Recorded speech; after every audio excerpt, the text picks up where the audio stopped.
Bam. All right, cheers, guys. Welcome to another episode of Talking Beer here at Game Brew. I'm John. Got Reiko over here. Got our special guest Andry on this side, doing what we do.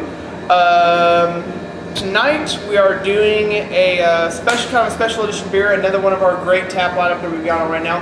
This is Left Hand's Oak Aged Widdershins, which is their English style barley wine. It is 10.7% alcohol by volume, so yes, it will do what you need to do.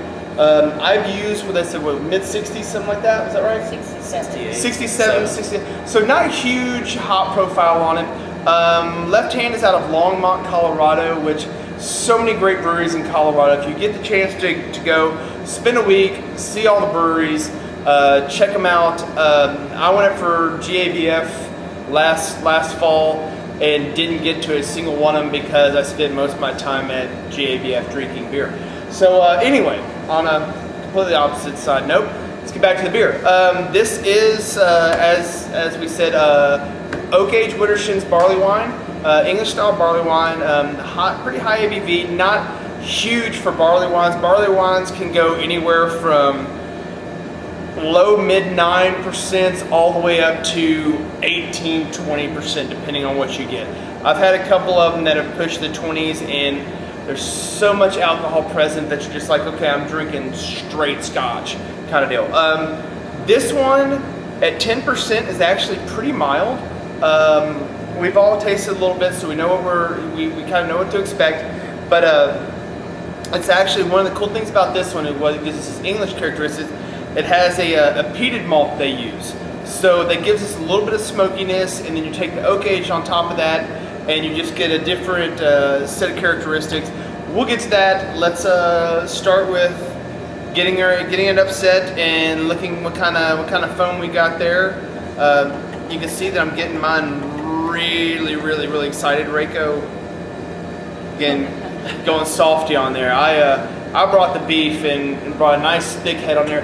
You can see the color on there. I don't know how well you can see it, but it's a golden reddish amber color. Pretty see-through. I mean, there's not a lot of haze to it at all. You can see pretty well through it.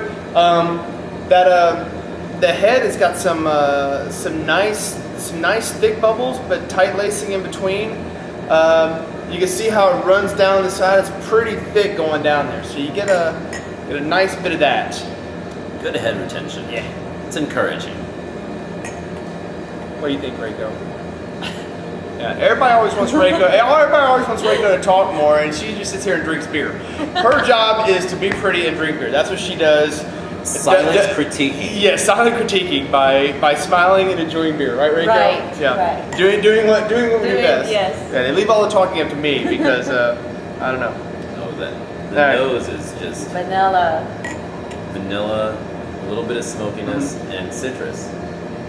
Yeah, you can definitely. I talked about the peat malts in there. That's the smokiness that I get. It's peat malts like they use in good scotches. I mean, that's kind of has a little bit of that scotchiness to it. I mean, this would be really cool if they took one of these beers and then re-aged it in a nice Scotch barrel. You know, give it a whole nother complexity. I'll talk to my people at Left Hand and let them know that this is what they need to do. Yeah. Consult the mountain beer gods. Yeah. it's a very vanilla. Yeah. It's almost like Kentucky Purple Barley. It rolls off your palate like that, right? Yeah, it is. It does have a lot of characteristics similar to Kentucky Bourbon Barrel Ale, which we always carry on tap. We've had since day one. The vanilla's there. There's the peat, the smoke isn't huge, but it is present in there. The hop profile is really mild. The hops they used in there were Mount Hood. Was it Golding? No. Golding, yeah. Golding, Willamette, and there was another one that was 3 letters. I don't remember. The CTZ, which I'm not exactly sure which one that is. None of those hops are huge flavor profile hops. Most about body, right? Yeah, they're more about, just kind of holding it together, making it making it more rounded. This is a very, very round barley wine. This is an English style barley wine, which are always tend to be a little more mild than their American counterparts, which are always super hop forward, and spicy and big, and then sweet on the back end. Almost like focus on like hops, like American style barley wine. Right. But this is like a kind of like a malt is the main character. Yes, there's this barley wine. very true. Very true. You know? Yeah. Very very malt forward barley wine. Very approachable. You know, you get great different flavors out of it, but at the same time you don't get that huge alcohol presence. You don't get the esters that you get from a lot of big barley wines, which is great, which makes this, you know, one of those ones. It's like, okay, if somebody's drinking Kentucky Bourbon Barrel, well, hey, you know, try this and see what you think. And I'm like, oh, that's very similar, but it's got some extra characteristics to it. You get that little bit of smokiness, you get lots of malt to it, and nice kind of little bit of finish. Little bitter, English bitterish finish on the back end. And a common contrast of American versus English, instead of having the rock'em sock'em Mike Tyson of an American barley wine, you really get the approach of smooth and suave, with a few gentle tastes throughout the end of the experience. So it's definitely different if you're used to experiencing an American barley wine. It is different. Yeah. And It's more friendlier. Yeah, this is a friendly barley wine. It's a you know, satin glove barley wine. Yeah. And the cool things about barley wines like this, of course, we're drinking it. We've let it sit. We poured it on tap a few minutes ago, so we've let it sit for a few minutes to let it warm up a little bit. Because barley wines, you don't want them super cold. You want them to you see what Reiko's doing. She's actually trying to warm it up with her hands a little bit. As it warms up, your flavor profile on it will change. And that's the same with a lot of beers. That's from IPAs to your big imperial stouts. You know, when they come out of tap, they always come out at like 32, 33 degrees, regardless of where you go. You know, that's not really a proper serving temperature for anything other than your adjunct lagers, which is your Bud Light, Miller Lite, Coors Light.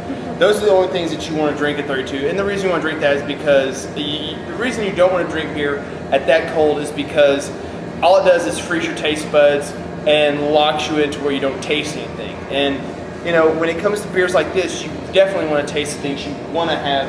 You want to be able to see the love that they put into it and taste the different things in there. So in a case like this, of course, being a barley wine and being 10%, you definitely want to take your time drinking it. You don't want to sit there, hey, I'm going to hammer 4 or 5 of these, because you're going to end up over at the corner of the bar puking in a trash can, which I won't say that anybody's done that in here before, ever.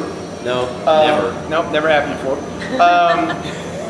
Well, that's why we use snifters. Yes. Because so many guests have a problem with the snifters. Right.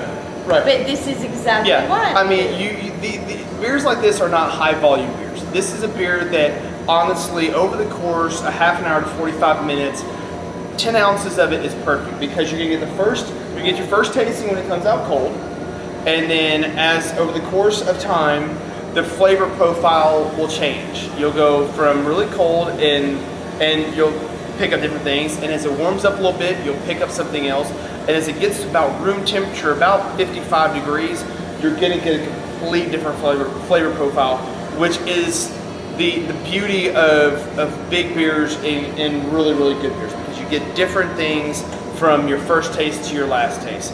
So with that said, I think we're going to get back to our drinking, because we want to enjoy this guy over the course of some time. And really, well, Reiko's not letting it have a chance. She warmed it up with her hands, whereas Andry and I just let it watch. This has been another episode of tasting beer. I don't even know what to call it at this point. You know, 10.7%. You know, it doesn't take much to start getting you going, woo. So anyway, we just want to say cheers. Cheers. Cheers, guys. Thanks for checking us out.